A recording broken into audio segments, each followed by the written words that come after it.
Julius Caesar was facing the decision of his life. Should I cross the river or not? If I don't, I am done. I can never then return to Rome. If I do, I have a certain chance to succeed. But if I don't? Decision making is never easy, but this is a real gamble. The next day, Julius Caesar assembled his soldiers by the river.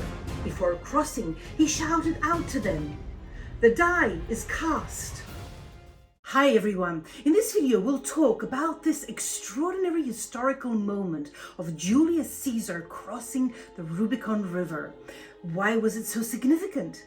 How did crossing the Rubicon change the course of Roman history? What did Julius Caesar really mean when he said, "The die is cast"? And are there other equally momentous Rubicon moments in history?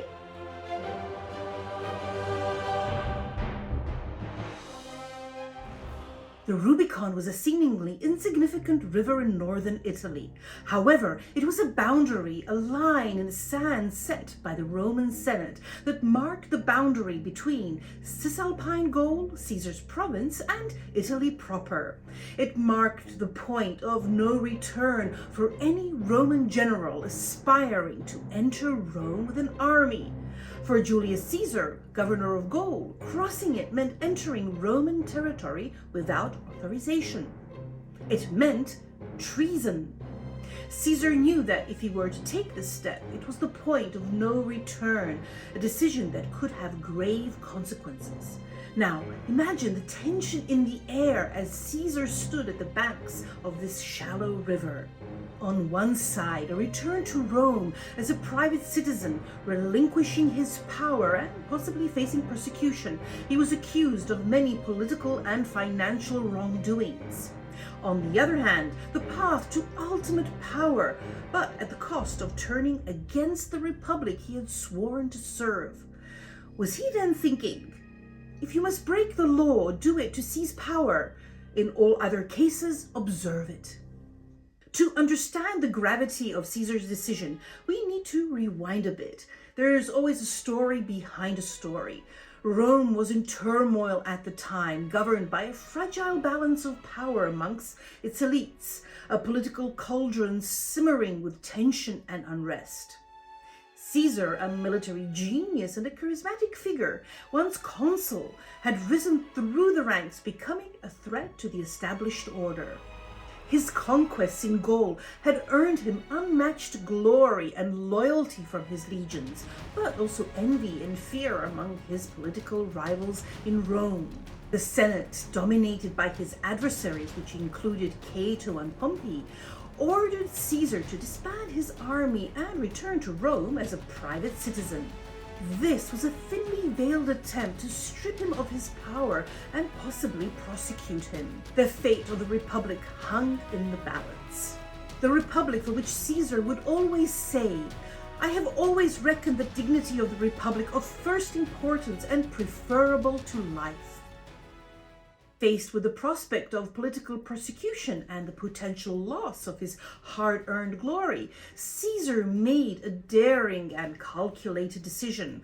He would lead his legions across the Rubicon, defying the orders of the Senate and thus plunging Rome into civil war. As Caesar's foot touched the soil of Italy, he uttered the now iconic phrase, "The die is cast." The crossing was swift, but its implications were immediate and far-reaching. It signaled the start of a civil war, a brutal and complex conflict pitting Caesar against the forces of the Senate led by his rival Pompey. The war stretched across the Roman world from Italy to Greece, Africa, and Spain. Caesar's eventual victory in the civil war led to his dictatorship. He implemented reforms that changed Rome economically, socially, and politically. His rule, though short-lived, laid the foundations for the transition from a republic to an empire. But the impact of the Rubicon crossing went beyond immediate political changes. It set a precedent for individual ambition over collective governance, foreshadowing the rise of emperors who would wield absolute power. Just think of Augustus, Nero, Caligula.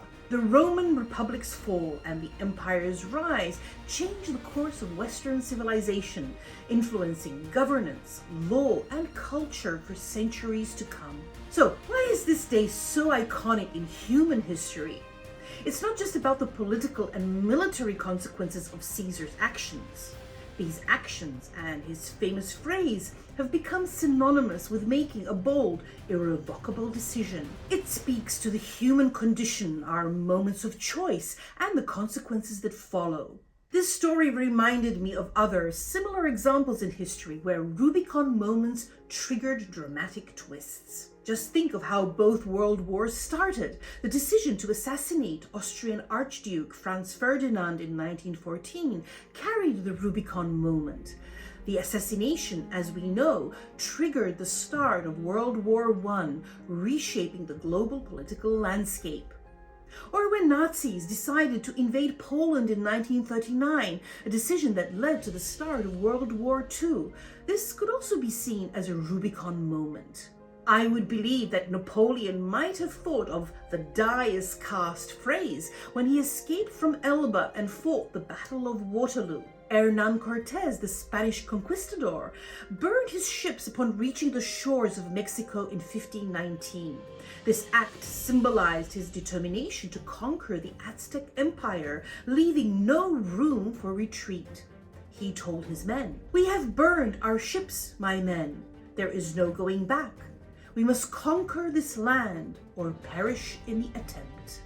Of course, as in the case of Julius Caesar's crossing the Rubicon, the real story starts much earlier, and the Rubicon moment is just the climax of months, sometimes years, of events building up to this decisive moment. Do you know other Rubicon moments in history?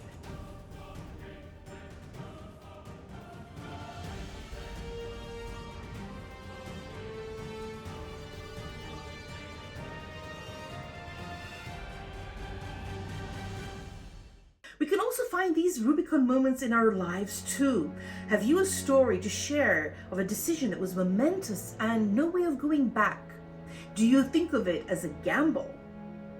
Julius Caesar was a master of taking the gamble, seizing the moment, and creating history on his own terms. He also knew how to express it in powerfully coined phrases. The die is cast is not his only one. Veni, vidi, vici. I came, I saw, I conquered. But that's for another episode. Thanks for watching this one. If you've liked this video, watch our Napoleon episodes and relive with him his Rubicon moments. For now, take care and see you soon.